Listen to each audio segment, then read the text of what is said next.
Good morning again. I'm showing 9 o'clock, so we're going to go ahead and get started.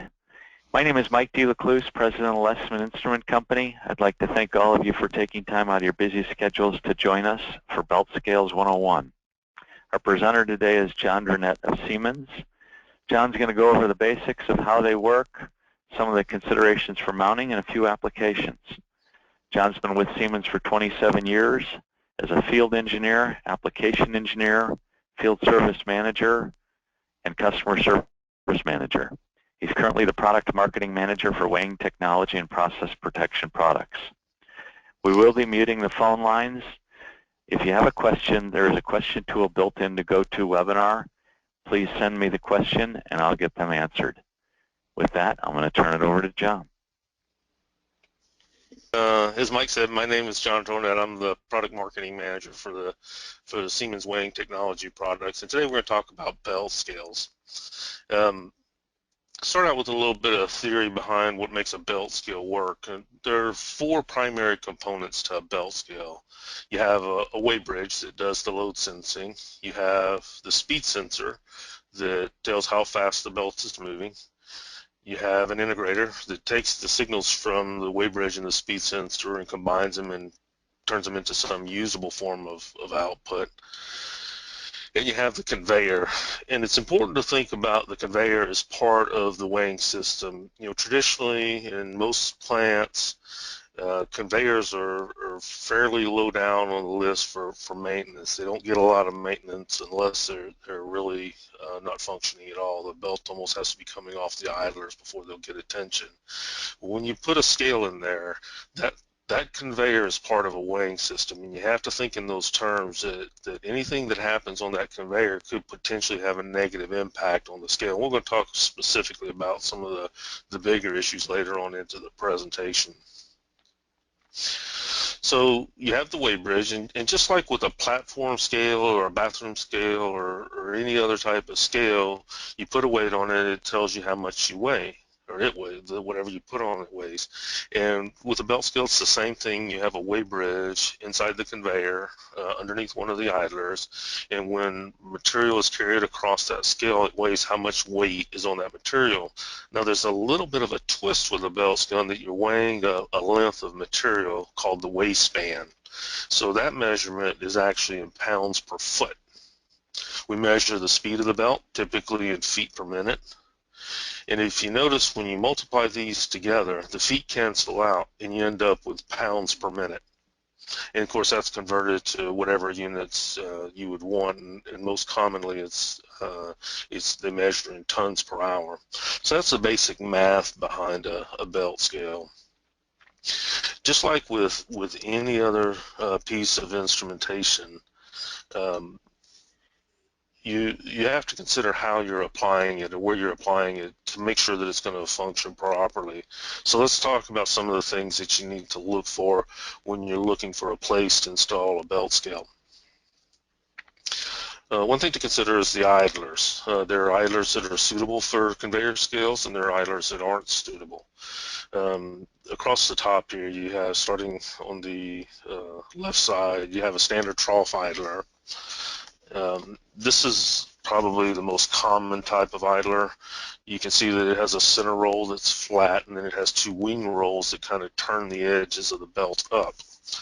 And they'll typically come in one of three different angles, with a 20-degree trough, a 35-degree trough, and a 45-degree trough.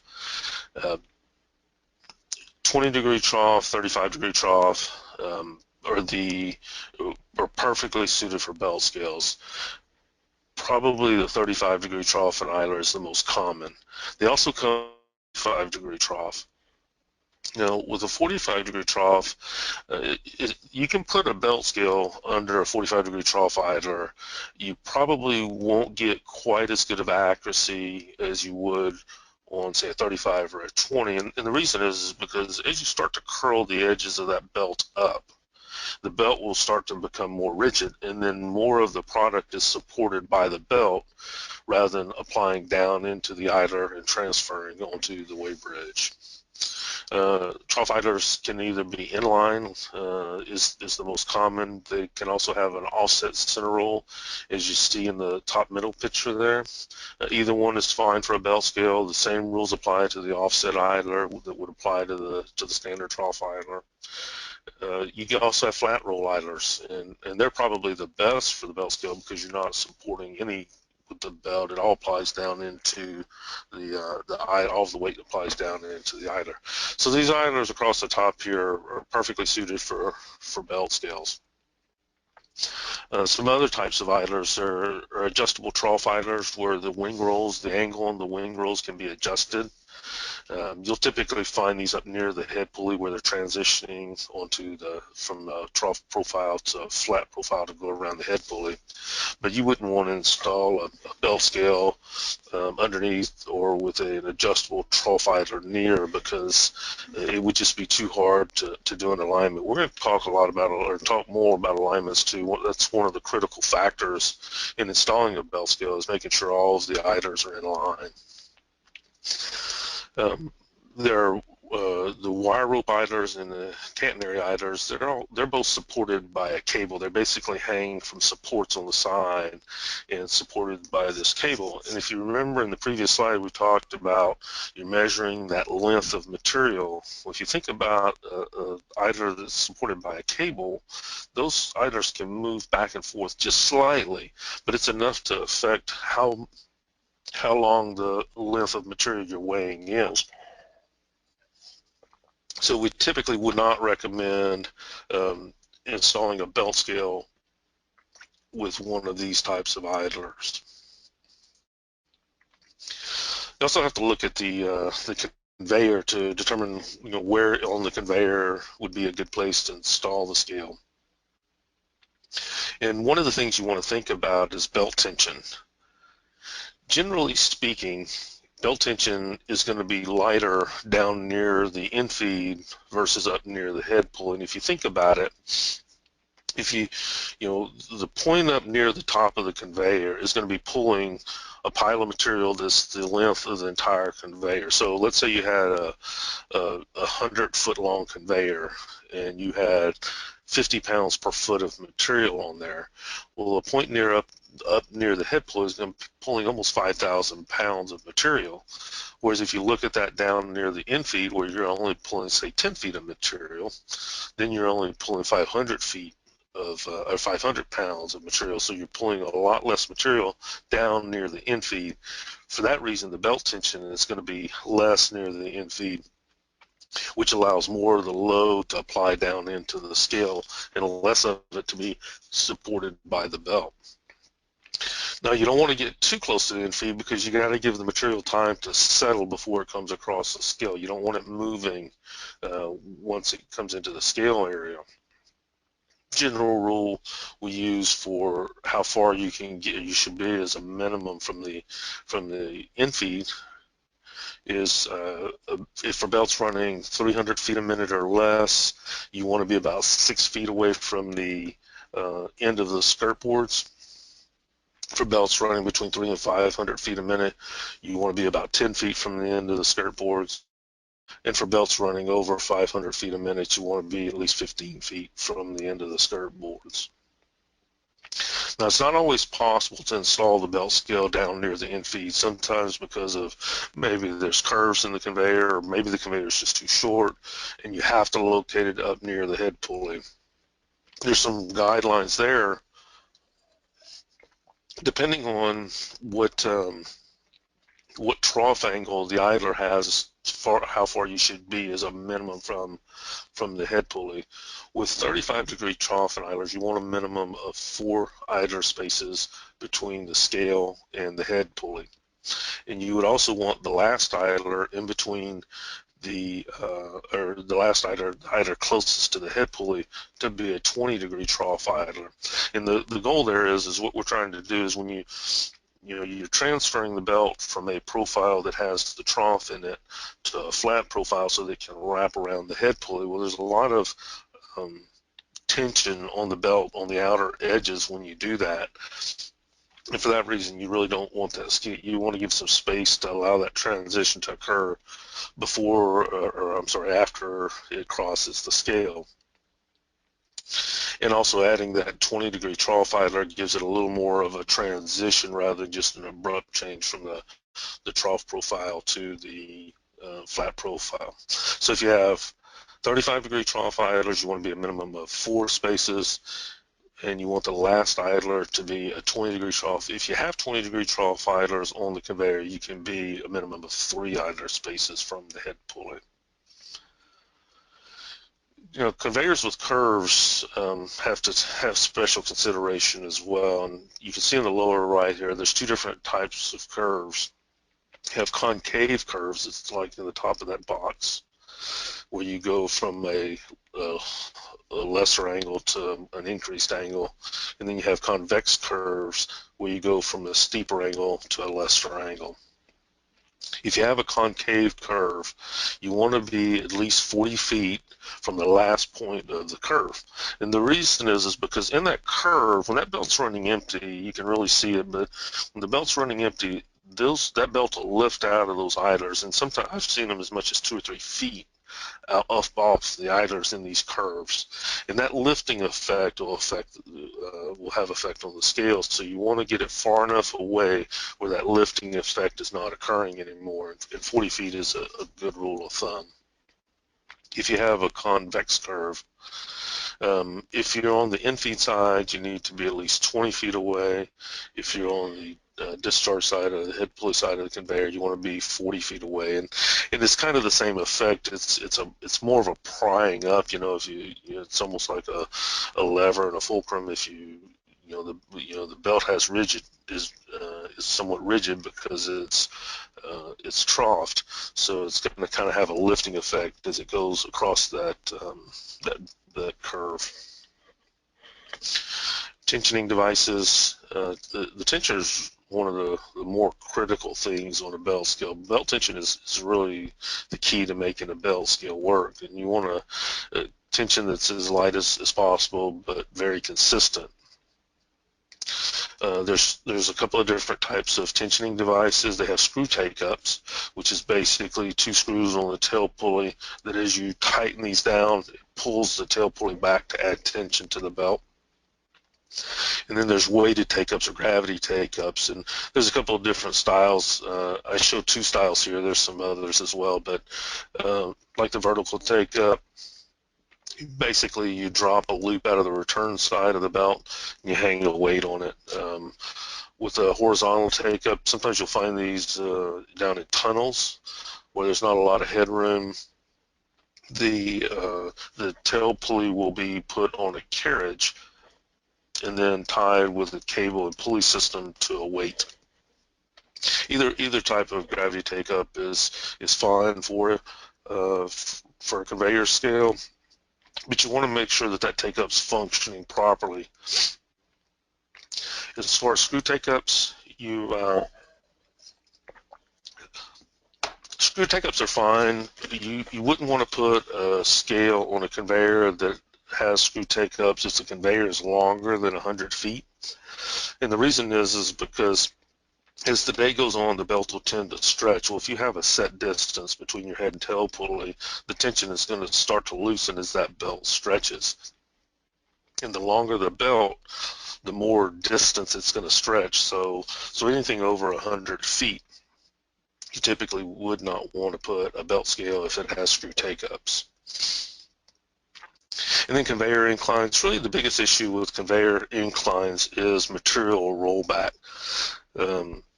So what can happen is material, even irregular material like limestone and things like that, will have a tendency to roll back when the conveyor is moving underneath it and the conveyor is on an incline.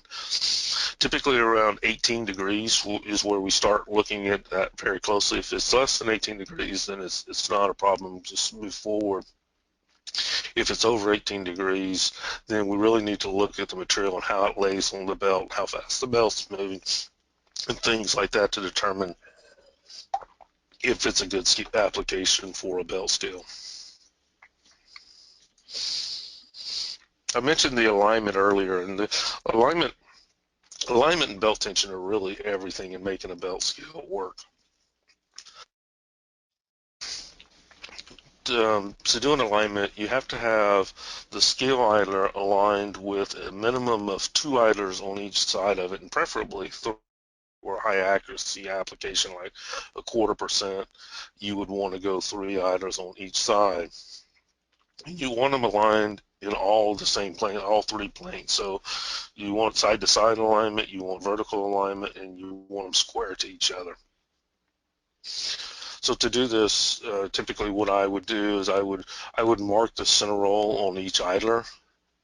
I'd run a string down the length of those idlers as shown in the picture here.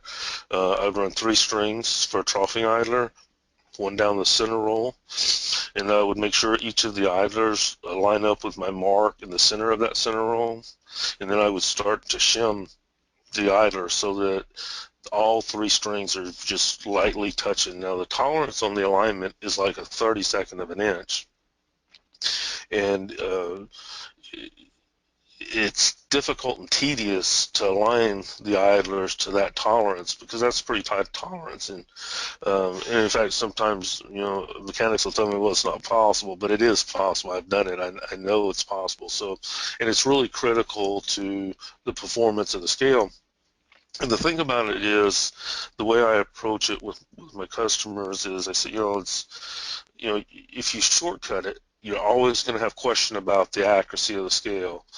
If you do it, you take the time up front, you do the alignment well, then it never becomes a question in your mind, and it's not something that's going to go out of tolerance. In other words, you do it once at the installation and you really don't ever have to do it again unless you change an idler or something like that. So it's somewhat time consuming, it's somewhat tedious, but just doing it up front saves a lot of question and doubt down the road.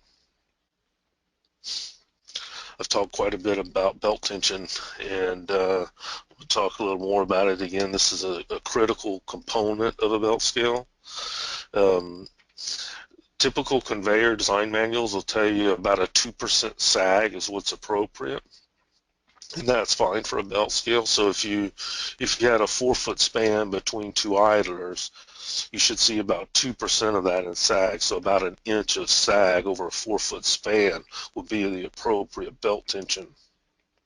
And that's important not just for the scale, but that'll increase your belt life as well. If you're running the belt too tight, then when it transitions from that trough idler to the flat roll to go around the head pulley, as I said earlier, that puts a lot of tension on the outer edges of the belt. And if the belt is already over tensioned, your belt is going to wear out much quicker. So 2% sag, not just for the belt scale, but that'll increase the belt life as well.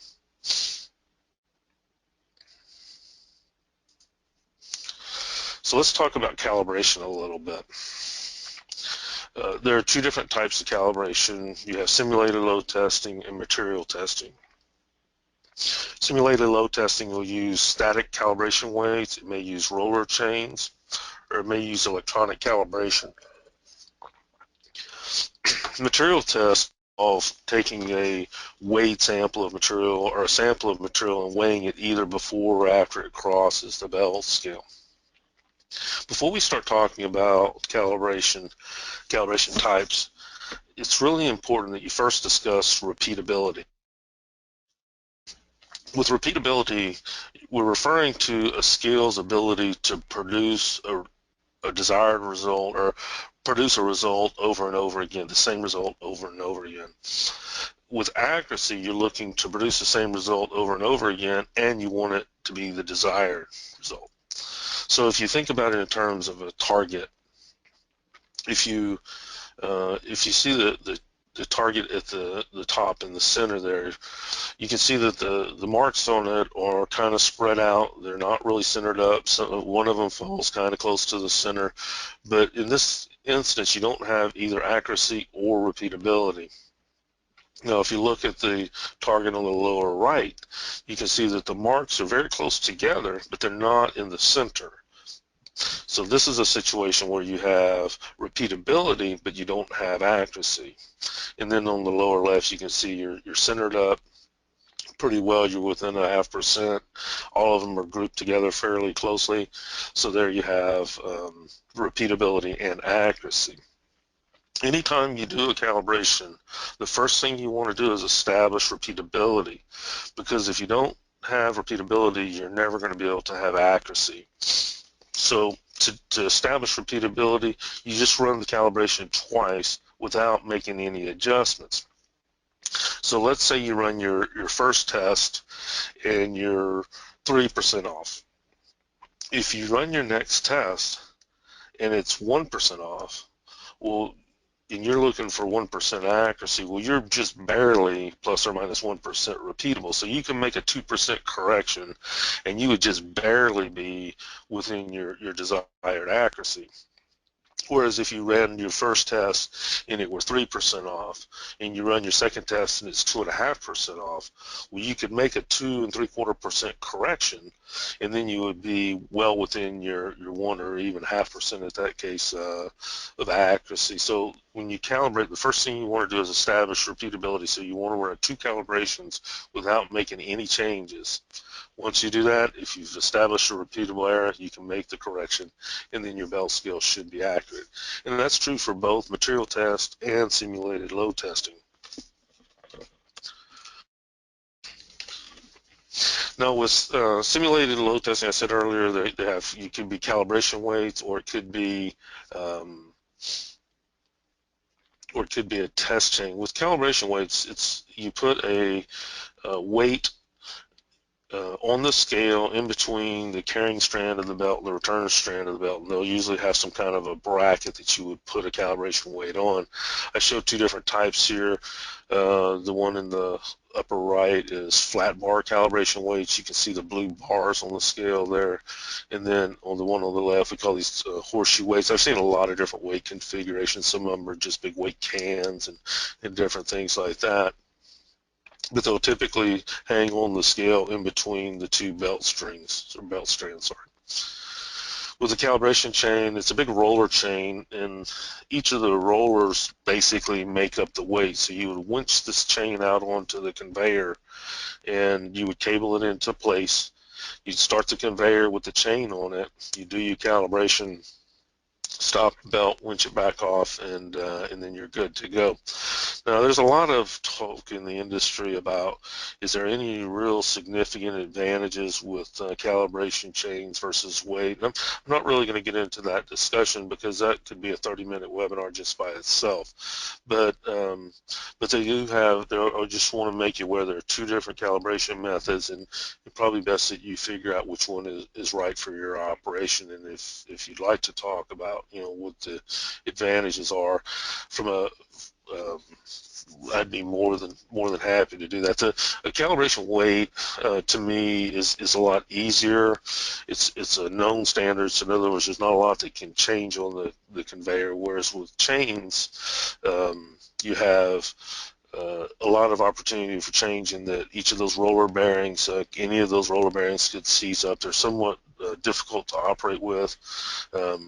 If you use chains, you want to make sure you're not near the conveyor when the conveyor is running with a chain on it, because if one of the cables were to snap, that's a 2,000 or 3,000 pound projectile that's going down that belt, so they can be a little dangerous. The advantage of a chain is it's actually on top of the belt, so there's some effects of belt tension that will affect a chain that wouldn't affect the calibration weight. So that's kind of the long and the short of what the 2 arguments are. So we'll talk about material tests a little bit. And as I said earlier, in material testing, you have a sample of material that you would run across the scale either before or after it crosses the conveyor belt scale, and you compare that to the totalizer on the belt scale to make sure that it's accurate and repeatable. If it's repeatable but it's not accurate, then you can make a correction in the integrator so that it's repeatable and accurate. couple of things if you're going to do material tests, and we would always recommend that you do a material test just because it's really the only way to truly evaluate the performance of the scale. Sometimes material tests aren't possible, but most of the time you can get creative and figure out a way. If you're going to do a material test, the first thing you want to make sure is that you have an accurate tear weight. So in this example in the picture here, that's a rock quarry out in Alabama, and they load rail cars to do the material test, and there's actually a truck scale just down, or I'm sorry, a track scale just down from the where they load here, and they can pull the cars across there to test it. With rail cars, you have to be careful because they come with a stamped tear, but that tear can change, but they'll never change the stamp on it. So if the car develops a hole in it, they come in and they weld a patch in. Well, now they've changed the weight of the rail car, and they haven't changed the stamp. So you want to get an accurate tear. You want to tear them just before you run your material test.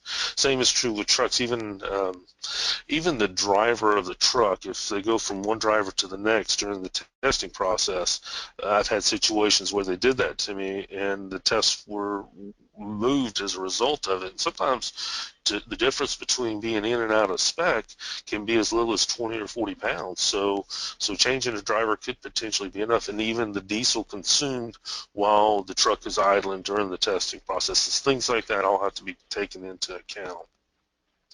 You also want to make sure that the check scale is functioning properly. If the scale hasn't been serviced lately, then they should have the truck or the track scale serviced, or the platform scale, whatever they're using, just shortly prior to material testing to make sure it's functioning properly. And you want to make sure that all the material crossing the belt scale also crosses the check scale. One of the questions I get often is, how big do the tests need to be?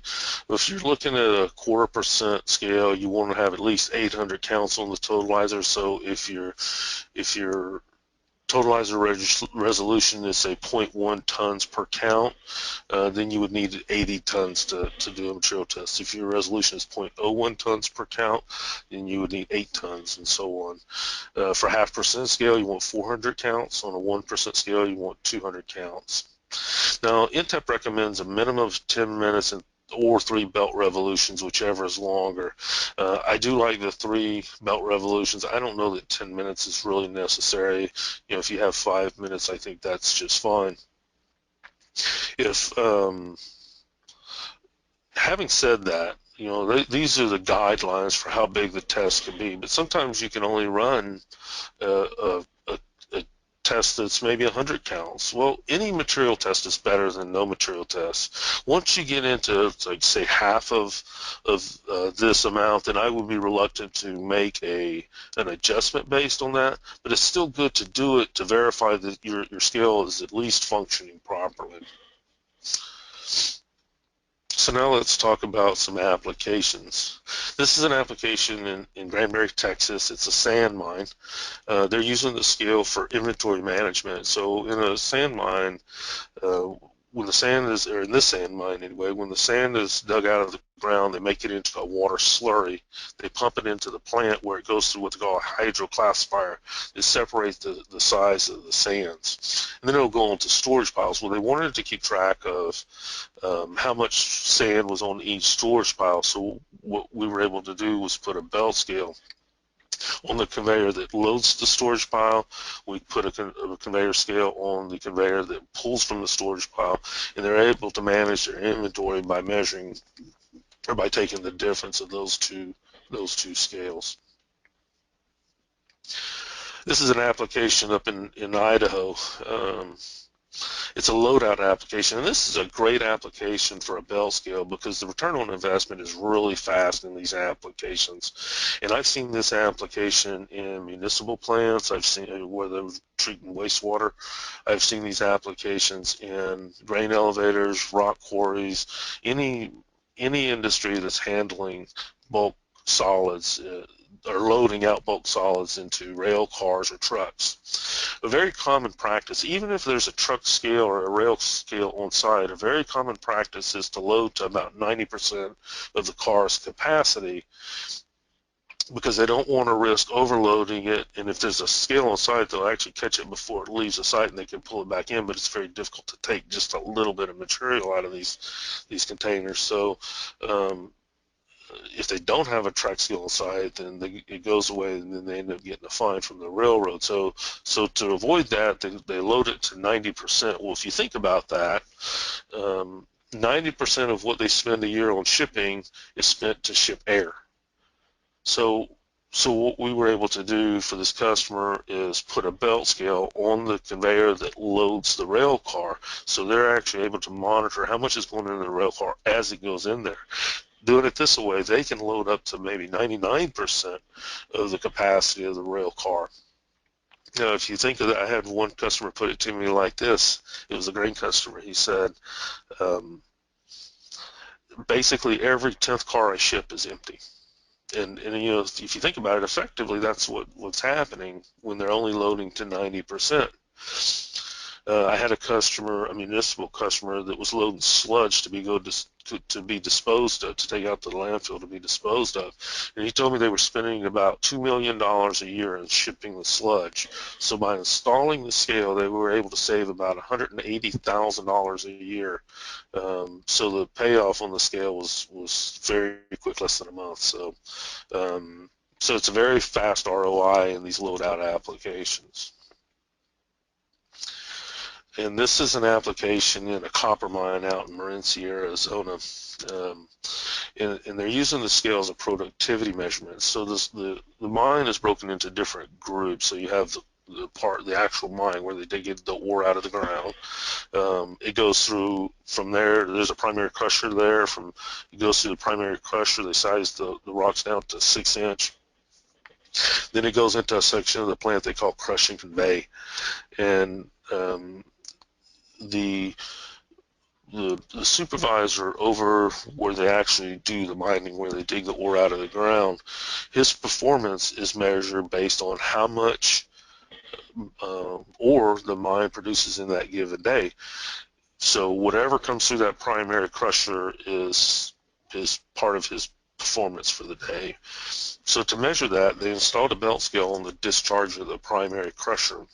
They used a 0.25% scale because they wanted it to be fairly accurate, because it was affecting, it was basically measuring someone's performance. And they were able to put a 0.25% scale in and measure how much comes out of that primary crusher, and that's what his performance is based on, is on that scale. So that's my presentation for today. We'll go ahead and, I guess, open up. If you have any questions, please send them in. I'll stay on the line for a little while and monitor for questions. If you think fantastic job. question after the webinar is over, you can feel free to call me or email me. My contact information is there. I'll be more than happy to answer any questions that you may have. And I'll just stay on the line here and wait for any questions. Thanks again for attending. Fantastic job, John. Very well done. I'm going to take back over here, if you don't mind. See if I can change presenter. Oops. Show my screen.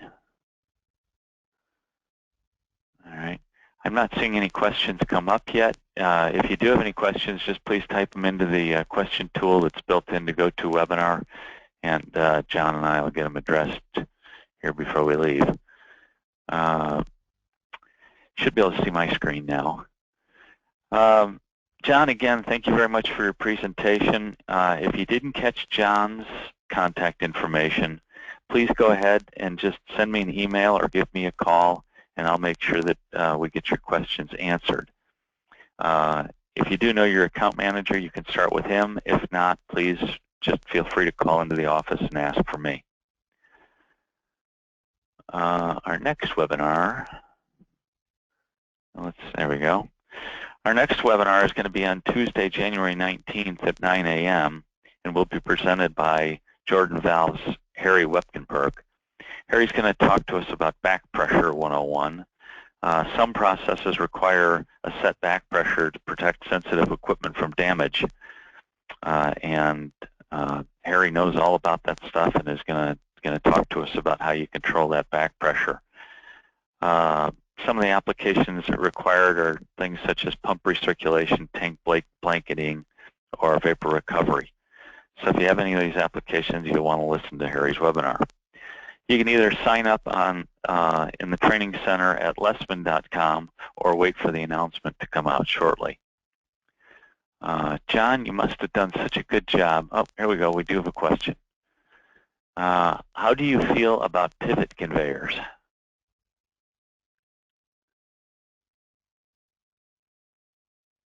John, you still with us?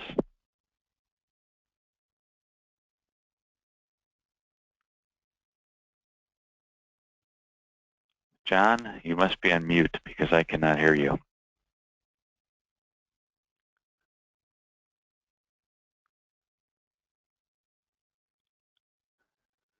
The question, I'll have to get an answer from John since it sounds like he can no longer hear us. I'll have to get an answer from John and get back to you on the that question. At this point, if there aren't any other questions, we will conclude the webinar. Again, thank you very much for attending.